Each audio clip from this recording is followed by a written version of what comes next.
West. It is the Wave 97.9 WHAV, and in the studio with me is Cynthia Sweet from Sweet Paws Rescue.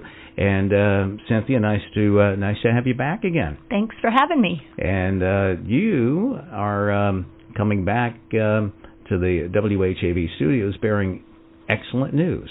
Excellent news. We are closing on our 69-acre farm in Bradford in about a month. About a month. So about the middle of May. End of May, beginning of June. Yep. Okay. And I know you've been, very careful about trying to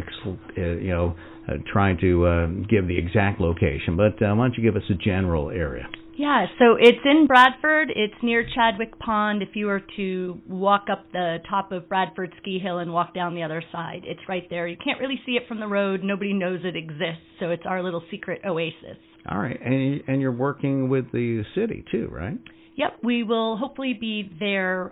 We'll start a partnership to be their holding facility for any of the stray dogs and cats that they pick up in the city. We work closely with animal control right now, and they are wonderful. And their facility is not the best, right? It's behind the DPW, and that's all I'm going to say. Oh, boy. I was looking at the Sweet Paws website today. Adoptable, adorable pups. Stay away from the website. Stay away. Well, you got a lot of dogs over there. Yeah, we do. There's a huge increase of local dogs and cats in need since the last few years. It sort of is a result of COVID. So we went from 2019 to about 3% of our dogs were coming from Massachusetts. So now it's about 45% of our animals are coming right from our own backyard. Really? Same thing with cats? Yeah, cats are a little different. It's because dogs need more, and unfortunately what has happened is because of the rising cost of veterinary care, the rising cost of dog food, inflation, and I think the biggest thing in Massachusetts is the housing crisis. So we receive an email probably once a day, maybe two of them a day, saying I'm becoming homeless, I can't take care of my dog anymore. So it's really, really devastating. So we want to make sure that we continue to be a resource for local animals in need. Tell me a little bit more about your new spot and what you'll be able to do that you can't do now where you are. Yep. Our building now has been wonderful. It's served us well for 10 years, but we've grown so much, and with this local animal crisis, we don't have any green space at our current location. So when people are walking dogs, they just have to walk right onto Main Street. And if we are taking in a stray dog, we don't know if they're good on a leash. We don't know how they're going to behave when a big truck drives by. So this new space will allow us basically 70 acres of privacy to be able to really get to know our animals, to find them the best homes that are going to be good for them.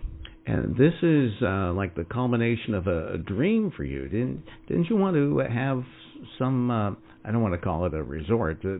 There's a word there that I can't find right now. Yeah, so I think every woman in rescue at some point says in their rescue career, if I won the lottery, I'd buy a farm and save all the animals. So now basically that's what we're doing. So we hope to have farm animals. There's just a crisis around the entire country for animals, not just dogs and cats, not just pets, but animals in need. So this 70-acre space is going to hopefully provide a sanctuary for animals that don't have any other place to go. It's not going to be really a sanctuary where dying animals are go. It's just going to, unfortunately, space is the biggest issue when it comes to animals in need. Yeah, a sanctuary. That was the word I was looking for. How about that? Yeah. Well, so how many animals do you think you'll be able to fit in this acreage? Well, here's the thing. It's a little bit, it's complex. So we're still going to be a foster-based organization. Dogs and cats do best when they are in people's homes, and we're not going to be an animal shelter. So this is going to be sort of a layover, if you will, for local animals in need. Also so you might remember when I was here last, we historically have been combating the overpopulation of unwanted pets in the Deep South. And that's where the vast majority of New England rescues rescue their dogs from, because the overpopulation is just, you walk out you drive to the post office and you'll see a litter of puppies or a dog cross the highway, and that's obviously not the case here in Massachusetts. So this space is going to be basically to continue to be a space for our southern animals that are coming into the state. They have to be quarantined for 48 hours. And then it will also be a space for our local animals where we'll be able to get them exercise and really get to know them. But it's really for growth. The other thing that's going to be great for the Haverhill residents is that it's going to be 70 acres of preserved open space. The biodiversity on this farm is extraordinary. I mean, pick a wild animal and it lives there. So this will be a place for people to come and go and come and just enjoy nature and bring their dog. Will you have like walking trails and stuff like that? Yes, so we plan to do that. Hopefully, we can get that done within the next year because there's still 22 acres of a field. It's farmed by one of my favorite farmers in Haverhill, and but the rest of it, it's 55 acres of just beautiful land to just explore. So yes, we will have walking trails. I just had Vanessa Johnson Hall on yes. from Essex County Greenbelt, and they were talking about some walkthroughs that they're going to have for Hoyt Farm in Merrimack next week. Yep, shout out to Vanessa. She's one of my favorite people on the planet. So she helped me through this process, and Essex County Greenbelt, we've been in talks with them because there's so much extra land, and we want to make sure that we are doing the right thing by preserving it. And they're great. They're one of my favorite organizations. So is this their land that you're going to be on, or? Nope. This is going to be fully Sweet Paws land, but there is a piece of property that is adjacent to the land that we're buying, and then on the other side of that, there's a Greenbelt property. So we're going to be neighbors. How about that? So it's going to be a lot of fun. So do you have the exact, I know lawyers are not exact people, but do you have an exact time or date that So June 2nd is our closing date, and I just tell people it's over near Chadwick Pond in Bradford, but again, you can't see it from the road. So people have been like, I've been trying to find the farm. I'm like, you can't. It's like down this road. It's all overgrown, the driveway in the very beginning. But we're keeping it that way just to keep it a secret until we unveil our new home on June 2nd. How long did it take for you to find this spot? Oh, God.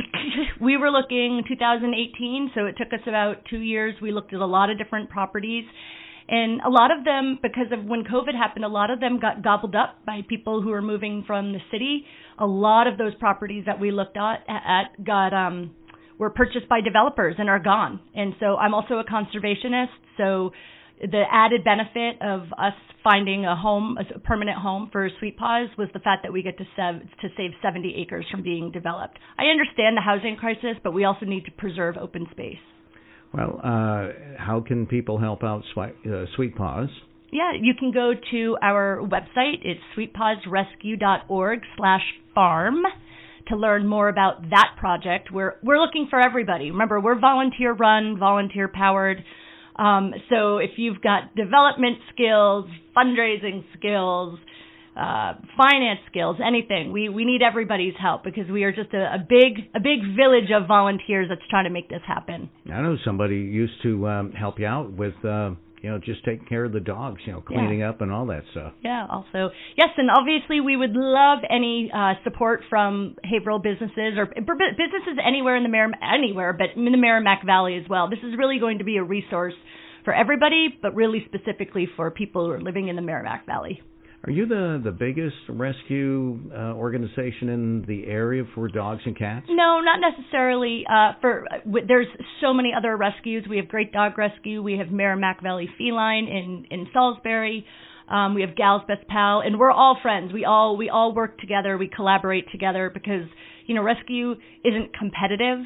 We're all doing the same thing. We're all trying to just save animals and get them into great homes. All right. Well, sounds good. So, good luck with everything. Thank you. No surprises at the closing, right? No surprises. Hopefully, no surprises. Well, it's going to be a fantastic thing for you. And again, the website sweetpawsrescue.org. Don't look at the dogs or cats. Nope. Just go to sweetpawsrescue.org/farm. Stay away from the cute puppies and kittens. No, we always need adopters, and we will still be continuing to adopt out animals. So our website's always going to be full of animals in need. So after the closing, what's the time frame to go from your current location over there? Well, we hope to do it fairly immediately, but hopefully we'll be up and running, doing exactly what we're doing in our current space at the farm, probably by the end of the summer. But, construction stuff happens, and that's our goal, though. But we will be open as a farm to, have volunteers down there to just get to know the property, see the lay of the land, see how our operations may flow. So, yeah, we would love to be up and running, June 3rd, but, we got a little bit to go. All right. Well, Cynthia, anything else you'd like to add? Yes, please. We need donations. We really need to make this a dream for, this is going to be a resource for everybody. So I've always said if this is going to be a resource for everybody, I would love for everybody to contribute, whether it's financially or become a volunteer or just help us on our capital campaign team. All right. Well, you are you have a busy schedule. I do. And I'm not quite sure how you can keep track of everything, but I'm sure that you will, because not only are you a smart person, but you have a lot of smart people around you. I always say I'm just the face of the organization, but it's really the 350 people that volunteer that run it. All right. Well, Cynthia, thank you so much. Don't be a stranger. We'll get you back on again. Okay? Thank you so much. Bye, everybody. Thanks for listening. All right. Cynthia Sweet, Sweet Paws Rescue, our guest this morning right here on the WAV 97.9 WHAV. Wake up with Wayne Damon weekdays from 6 to 9 a.m. on 97.9 FM WHAV.